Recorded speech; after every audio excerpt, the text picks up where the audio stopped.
Today the class is on the female reproductive system. So first we look into what are the parts or the organs coming under the female reproductive system. So the female reproductive system consists of internal organs. You can see there are internal organs here. The internal organ mainly consists of ovary, fallopian tube, uterus. Fallopian tube is also called as uterine tube. Then comes the vagina. Okay, so these are the internal organs. The internal organs of the female reproductive system consist of ovary, uterine tube, otherwise called as the fallopian tube, uterus, and vagina. The external genital organs, namely mons pubis, labia majora, minora, clitoris, vestibular bulb, greater vestibular gland, and vestibule. These are all the external genital organs. So remember, so you have to know what are the organs coming under the female reproductive system. So we'll go in detail about the internal organs of the female reproductive system. So first we'll look on ovary. So first you have to know what is the function of ovary. So you have to know that ovary is a female gonad. So ovaries are the female gonad which produces ova. So remember, female ovary is a female gonad which produces ova. So next if we look, we have to know where is the location or the situation of the ovary. So you can see it is location wise, if you look, see here, it is located in a fossa. That fossa is called as the ovarian fossa on the lateral pelvic wall. So it lies in a fossa called as ovarian fossa on the lateral pelvic wall. So next if you look, before that if you look here, little bit about it. In nulliparous women, if you look, the long axis is nearly vertical. It will be vertical like this. Whereas in multiparous women, it will be horizontal in position. Okay, so next if you look, what are the external features of the ovary. So you can see this is the ovary. So if you look the ovary, so if you look, there are parts of the, it is like, if you look, it is like elliptical in shape. So it consists of two poles. So this is upper pole, this is the lower pole, two surfaces, medial and the lateral surfaces, and two borders, anterior and posterior border. So remember the parts of the ovary, if you look, it consists of two pole, upper pole, lower pole, two surfaces, medial and the lateral, and two borders, anterior and posterior borders. Okay, so we look in detail about the relation of all these parts. So first we'll look into the first. See here, you can see in the figure, see this is the ovary you are looking. So see, this is the ovary. So you can see the shape of the ovary. So here you can see the attachment, upper end or upper pole, and this part is called as a lower end. So first if we look upper end, the upper end is called as tubal end. You can see this is upper end is called tubal. It is arched by uterine tube. You can see it is arched by uterine tube here. The lower end, you can see this is the lower end. It is connected to the superior lateral angle of uterus by ligament. You can see the ligament here. That ligament is called as ligament of ovary. So the lower end is connected to uterus by ligament. That ligament is called ligament of ovary. Then next if you look into the anterior border, that is anterior border, if you look, it is connected to the one ligament that is called as a broad ligament of uterus. Okay, it is connected to the broad. Which part of the broad ligament? It is a posterior layer of broad ligament by a peritoneal fold called as meso-ovarian. The ovarian vessel and nerve enter the ovary through it. The posterior border is convex and free. Okay, then coming to the surface, next is medial surface. So the medial surface, it is this surface is related to a tube that is called as a uterine tube. Lateral surface, it is related to a fossa called as the ovarian fossa. So in the ovary, just remember the ends, upper end, lower end, anterior border, posterior, medial and the lateral surface and their relations. So next if you look, the arterial supply to the ovary. So the arterial supply to the ovary is by coming from the abdominal aorta. Name of the artery is called as the ovarian artery. The ovarian artery, it is a branch of abdominal aorta. Then some other artery comes from branches of the uterine artery. So this is about the blood supply to the ovary. Then this is about the applied anatomy of the ovary. See, you can see in the figure, one is a normal ovary and one more is called as a polycystic PCOD. We call it a polycystic ovarian disorder. You can see, you can differentiate between normal and the, you can see here, the polycystic ovary. Okay, this is the applied anatomy of ovary. Okay, that is about the ovary. So remember, about the ovary you have to know it is a female gonad. The female gonad. Then you have to know about the external features of the ovary like upper end, lower end, anterior border, posterior border, medial surface and lateral surface and their relation in detail. Then know about the blood supply to it. Blood supply to it is by ovarian artery from abdominal aorta. Then come branches from the uterine artery. Okay, so now we have looked about the ovary. Next we'll look into the next part, that is called a uterine tube. The other name for the uterine tube is called as fallopian tube. So coming to the uterine tube, the uterine tube, it is also called as fallopian tube. See, you can see it is a tortuous duct which convey ova from ovary to uterus. So ova from which it is a transport like passage, convey ova from ovary to uterus. Then each uterine tube, the length, each uterine tube is about 10 centimeter in length. The length of the uterine tube is about 10 centimeter in length. At the lateral end, the uterine tube opens into peritoneal cavity through abdominal ostium. Medially it opens into the uterus. You can see that here. See, medially uterine tube will open into uterus and laterally this part will open into the cavity called as the abdominal cavity.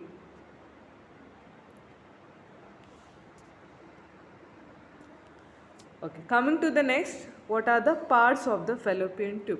So if you look, there are 4 parts of the fallopian tube. The parts of fallopian tube, first one, this one is infundibulum, that is called as infundibulum.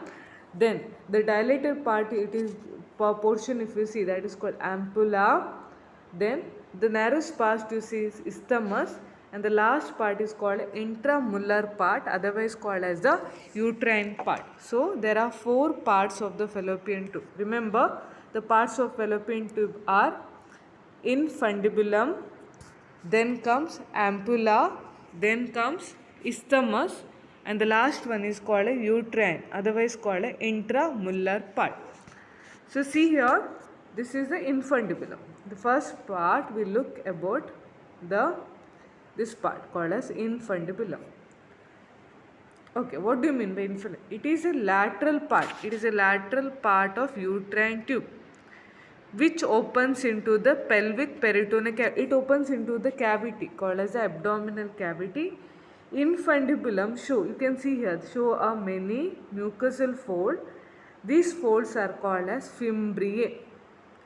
Which color? What it does? Which colors the ovum that is shed into the peritoneal cavity.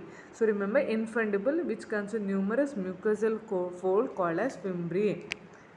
Next, after that, we will next see into next part. Then the part what you see, the funnel-like part called ampulla. Okay, infundibulum, this part, infundibulum is followed by a dilated portion of a uterine tube called as ampulla. See, you have to know what is the function, what mainly is fertilization. The fertilization normally occur in ampulla. So you have to remember, where does the fertilization occur? The fertilization occur in the which part of fallopian tube? So the fertilization occur in the ampulla region of the fallopian tube. So remember, Ampulla is a region where normally the fertilization occur in the ampulla part. Okay, next part, that is the isthmus, the medial part of the uterine tube. The musculature surrounding its wall is thick and act as sphincter and allow the fertilized ovum to uterine canal when it is in morular stage. Okay, the next is this part called as the uterine or intramural part. This is a small medial portion of uterine tube within the wall of the uterus. So within the wall of the uterus, the part what you see, that part is called as the intramural part, otherwise called as the uterine part. So remember the uterine tube, what are the four parts there? Infundibulum, ampulla, isthmus, uterine or intramural part. In that, remember the ampulla is where the normally the fertilization occur in the ampulla region of uterine tube. So these are the parts of the fallopian tube.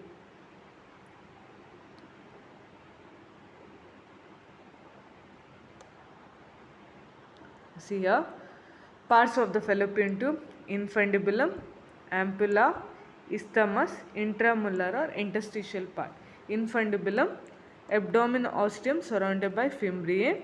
Okay, ampulla, site of fertilization. Isthmus, straight and the narrowest. Within the uterine myometrium, what the part you see, that is called as intramural part, otherwise called interstitial part. So remember the four parts of the fallopian tube.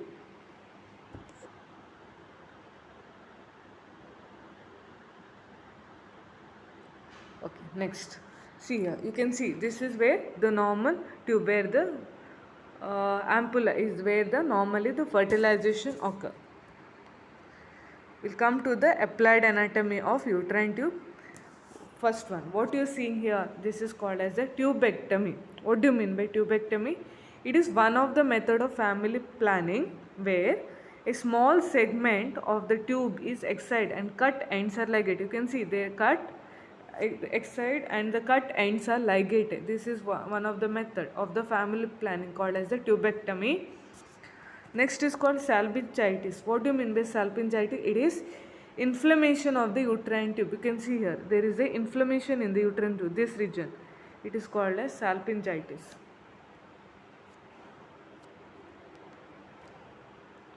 Okay, one more. Next, you have heard about all these things, that is called as a tubal pregnancy. You can see here in the one side, this is called as normal pregnancy, where the seed occur, it occurs in the ampulla region. Then the next is called a tubal, otherwise called as the ectopic pregnancy. That is if the fertilized, you can see the fertilized ovum, if it fails to reach the uterine cavity, uterus, and that what will happen, it will undergo development within the uterine tube. You can see here there is a development occurring in the uterine tube.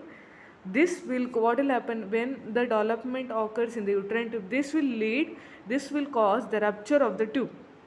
Then if there is a rupture of the tube, there will be immediate, like this require immediate surgical interference. Okay, so you can see correlate normal pregnancy, and you can see the normal pregnancy, the fertilization occurs in the ampulla region, then it reaches the uterine cavity. Okay, but in this ectopic it fails to reach the uterine cavity, so the development occurs in the uterine tube, which will lead to the rupture of the uterine tube. This is called as a tubal pregnancy.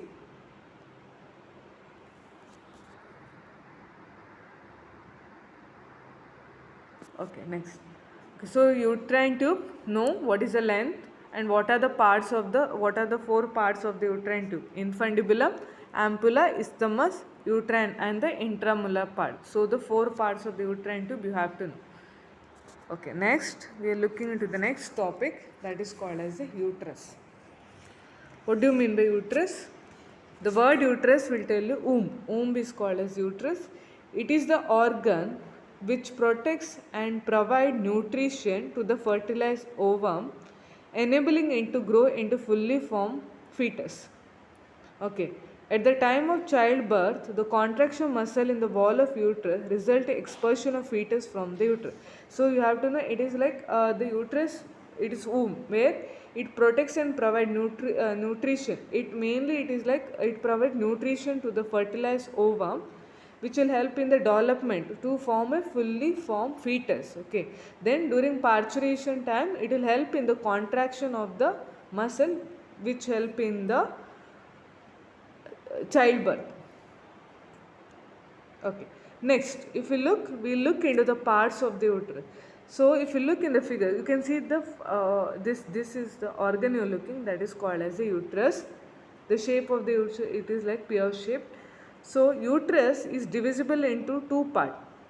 One, the part what you are seeing here, this is called as the body of the uterus. The upper, the expanded part, whatever the expanded part you are looking, that is called as the body of the uterus. The lower cylindrical part, this part is called as the cervix part of the uterus. So uterus consists two parts. Upper expanded part is called a body. The lower cylindrical part is called as the cervix of the uterus. So remember, uterus fundus. Yeah, the body, the above the body, the expanded, the more expanded part you see, that is called as the fundus. Okay. So look here. First, about the body of the uterus, if you look, the body of the uterus has two, like the part what you see, this part is called as the fundus. The fundus is formed by upper free end of uterus above. It lies above the opening of the uterine tube. The region which lies above the opening of the uterine tube, that part is called as the fundus of the uterus. It is convex and dome. See, it is convex and the dome. Okay. The fertilized ovum, you see, the fertilized ovum is usually implanted in the posterior wall of the junction of the body and fundus. So the fertilized ovum usually leads to the posterior wall of junction of body and the fundus. Okay, this region. Okay, next the part you see, this is the body. The part of uterus from the level uterine tube to the from the level of uterine tube. From the level of the uterine tube up till the isthmus region, this region, it is called as the body of the uterus. Below is the cervix. The upper part of uterus, below the isthmus up till the level of this region, this is called as the cervix of the uterus. See, look, you can see this. This is a part of the uterus you are looking. So you can see here. See, this is the organ. If I tell you, it is one sagittal section taken here. So from before backward, if I go, see, this is the bone using pubic symphysis. This is the organ you are looking, that is called a urinary bladder. Behind the urinary bladder, the organ what you are looking, that is called uterus. Behind it lies the rectum. This is the rectum with the anal canal. Okay. So see, this is the organ, ovary, and this is the uterine tube. So if I tell you relation of the uterus, see here, it has got like the relation are, see, anteriorly, you can see anteriorly it is related to urinary bladder. Okay. Posteriorly it is related to rectum and anal canal. But it is separated from the rectum and anal canal by a peritoneal fold here. That is called as a recto-uterine pouch, otherwise called as a pouch of Douglas. It is called as the recto-uterine pouch, otherwise called as a pouch of the Douglas. This is about the relation of it, of the uterus. Anteriorly to urinary bladder, posteriorly it is related to rectum and anal canal, but it is separated from it by a peritoneal fold. That fold is called a recto-uterine pouch, otherwise called as a pouch of Douglas.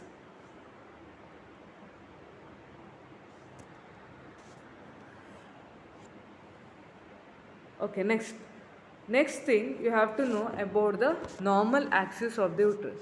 See, the organ of the uterus is not straight, it is bent. You can see in the figure here, it is bent. Okay, it is not a straight. If it was straight, it would have lead to the prolapse of the uterus, but it is bent. That bend is meant by an angle. That angle is called angle of anteversion and angle of anteflexion. So we'll look into it. What do you mean by angle of anteversion and angle of anteflexion? So look, first one, angle of anteversion. So common is the part of the uterus is the cervix part is common. Okay, so it is formed by the angulation. You can see the angulation between the uterus. It is between cervix, the cervix and vagina. So we know, so remember, it is between, cervix is common in both, it is between the cervix and the vagina, that is called angle of anteversion, it is about 90 degree. Then coming to next, angle of anteflexion, that is between cervix and the body of the uterus, it is between these two, cervix and the body of uterus, that is called anteflexion. That angle is about 125 degree. Okay, the angle is about 125 degree. So remember these two angle, which is also important in the supports of the uterus. Okay, so it maintains, it is like support of the uterus is done by two. One is called angle of anteversion, one more is called angle of anteflexion. Both cervix is common, C version, so vagina here between C and the body of the uterus.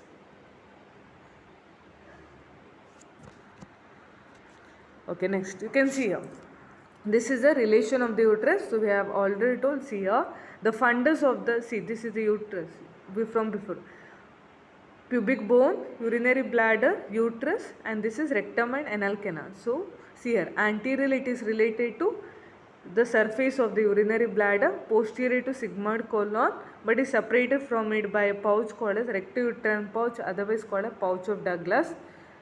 Then on the either side, on lateral side, it is related to a ligament present here, that is called as a broad ligament of the uterus. The broad ligament of uterus consists of artery, you can see here, that is called as uterine artery, and one more artery is called ovarian artery.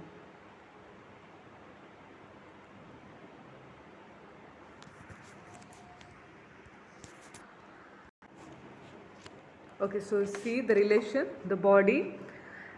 So the body of the uterus, it is directed downwards and forward. It is separated from a urinary bladder by a fold of peritoneum called as uterus and urinary bladder. So it is called a utrovesical pouch here, utrovesical pouch.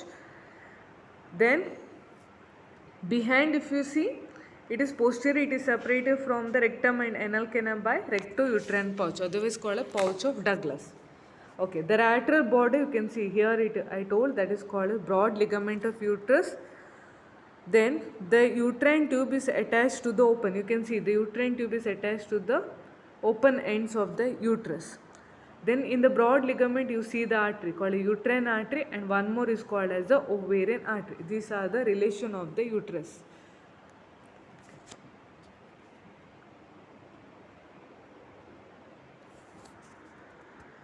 Next, coming to the next part, important thing, that is about the supports of the uterus.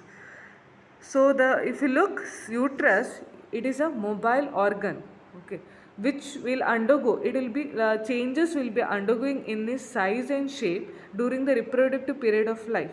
Okay, so during pregnancy also, it will like a balloon, it will expand. So that uterus, the organ, is supported by some muscles. Okay, that is called, that we tell it as support of the uterus.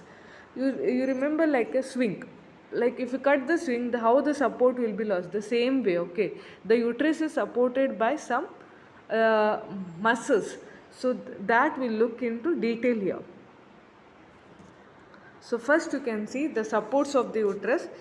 It is supported or stabilized by a number of factors which prevents it from sagging down. So it is an organ, it is supported by many things like muscles, pelvic, diaphragm and all. So if there is all the support is lost, if the support is lost, it will lead to the sagging of the uterus, or we call it as prolapse of the uterus. So what are those supports of the uterus? First one, pelvic diaphragm. What is this pelvic diaphragm? It is a muscular structure forming the floor of the pelvis. It supports all the pelvic organs like urinary bladder, uterus and rectum, and all these are supported by this one, that is called as pelvic diaphragm.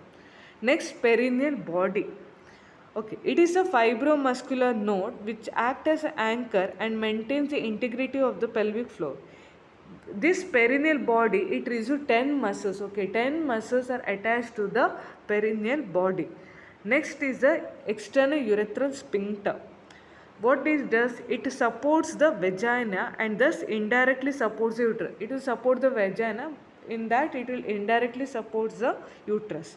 Then next is the axis of the uterus. You have seen the axis. The uterus is not a straight, it is bent. So that bend of the uterus is maintained by two. One is called an angle of anteflexion and one more is called angle of anteversion. So that also help it. That is called as the axis of the uterus. Then comes the condensation of the pelvic fascia. Condensation of the pelvic fascia is done by this muscle ligaments. Okay, they are called a pubocervical, transverse cervical ligament and the uterosacral ligament. All these forms the supports of the uterus. So look in the figure here, you can see here.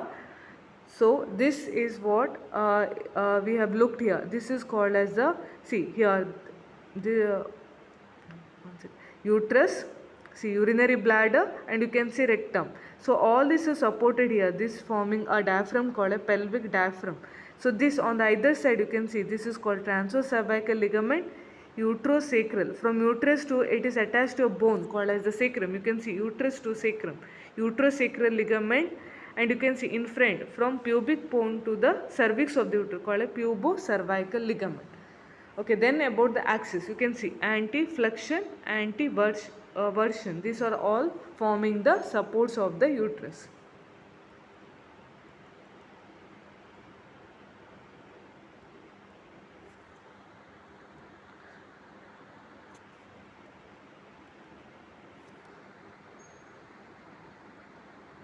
Okay, look, this is the same diagram what you are looking here about the supports of the uterus.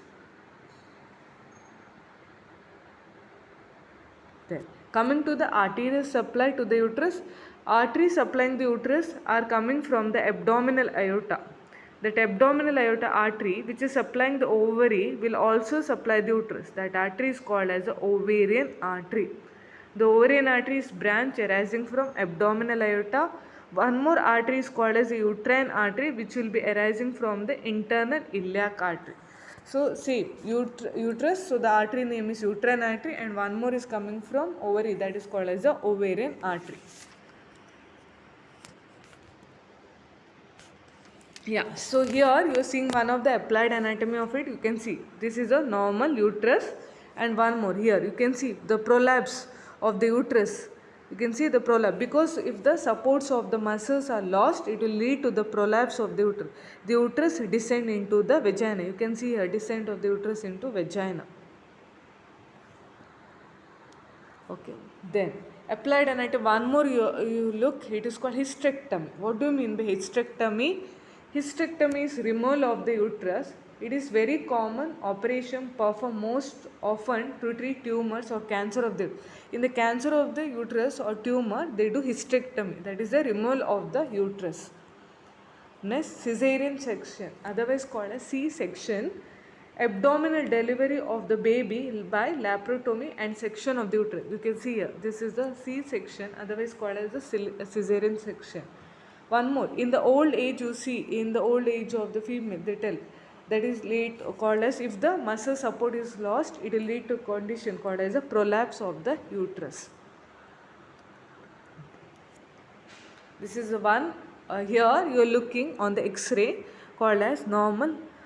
This is about the visualization of the uterus, okay, and you can see here, what you are looking here, this is the organ what you are looking here, that is called as a uterus, and you can see on the either side the tube what you are looking, that is called as a uterine tube. Okay, yeah.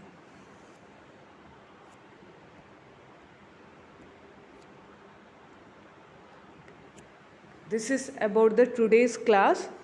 So what a brief summary of today's class. What you have looked is about the female reproductive system.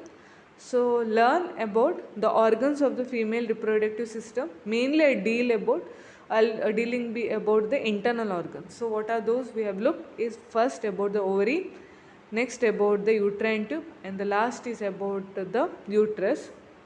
So ovary you learn about the external features and the relation of it. Uterine tube you learn about the parts of the uterine tube, and one of the MCQs is where does the fertilization normally occur. Then uterus in detail. First you have to know about the parts of the uterus. What are those parts? Body, in the body and cervix. Body, the extended part above is called as fundus. Then about the cervix, Next, about the relation. What is the relation anteriorly, posteriorly, laterally, about the relation of the uterus. Then about the normal axis of the uterus, that is anteflexion and anteversion. The last you learn about the supports of the uterus. Okay, what are the pelvic diaphragm, axis of the uterus, then uterosacral ligament, all these things are about the support of the uterus you have to learn. Okay, this is about the today's class. Thank you.